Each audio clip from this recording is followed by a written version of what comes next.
वो केवल शिवरात्रि के दिन करने का होता है।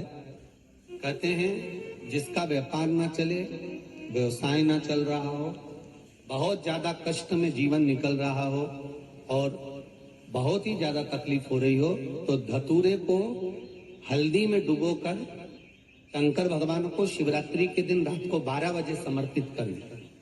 उस धतूरे को वापस उठा लाएं 5-10 मिनट के बाद, श्री शिवाय नमस्तुभ्यम बोलकर लाल कपड़े में उसको बांधकर व्यापार वाली जगह में कहीं पर भी उसको बांध दिया जाए। व्यापार पीछे नहीं हटता, व्यापार अग्रण्य भाव में बढ़ता चले जाता है। महाराज, उस धतूरे को केवल परंतु शिवरात्रि के दिन रात को 12 बजे ही किया जाए।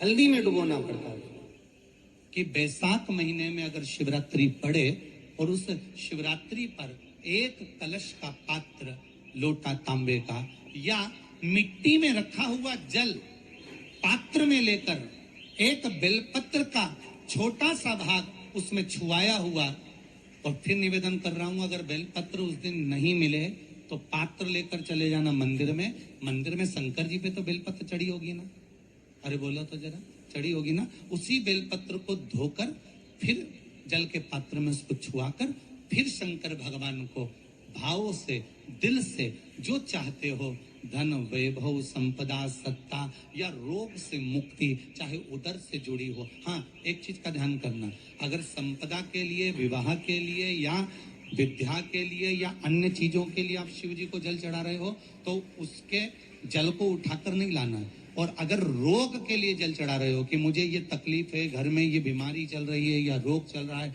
या किडनी का या लीवर का या कैंसर का या ब्लड प्रेशर का, तो जो जल तुमने समर्पित करा उसको लेकर आकर आचमन भी कर। कौन से दिन? जम के बोलो जरा। शिवरात्रि,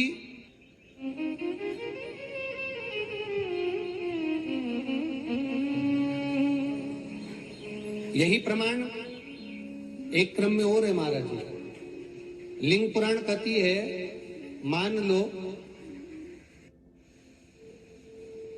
किसी व्यक्ति को कोई एक भारी बीमारी हो गई, बड़ा रोग हो गया, और वो रोग डॉक्टर कह रहा है कि ये ठीक नहीं होना है, बहुत तकलीफ उसमें है और कष्ट ही कष्ट है, वो ठीक नहीं हो रहा, दवाइयां लग रही, गोलियां खा रहे हैं। तो महाराज उसका भी वर्णन है। 7 धतूरे, कितने धतूरे लेना है?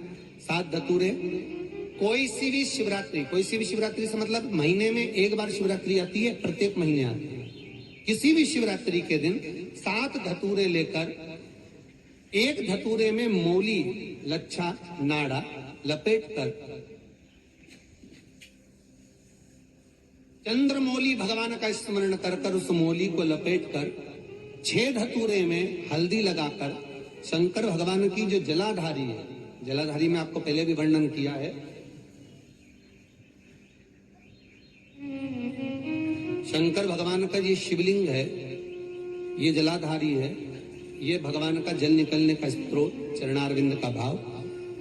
शिवलिंग जहां रखा हुआ है ये पार्वती जी का हस्त कमल, जो ये गोल भाग है ये पार्वती का हस्त कमल, जहां शिवलिंग रखा है। जहां से जल नीचे गिरता है उसके सीधे भाग में श्री गणेश जी महाराज का स्थान है, उसके उल्टे भाग में श्री कार्तिकेय जी का स्थान है।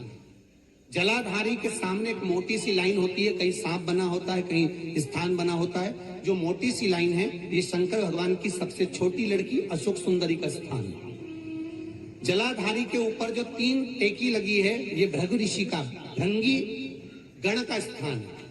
इसके ऊपर जो कलश है, कलश में जो पानी भरा जाता है वो पानी जो बूंद बूंद नीचे गिरता है, ये शंकर भगवान की 5 लड़कियों का स्थान है। जया, विषहरा, सामरीबारी, धोतली और देव, ये 5 लड़कियों का स्थान है। शंकर भगवान का संपूर्ण परिवार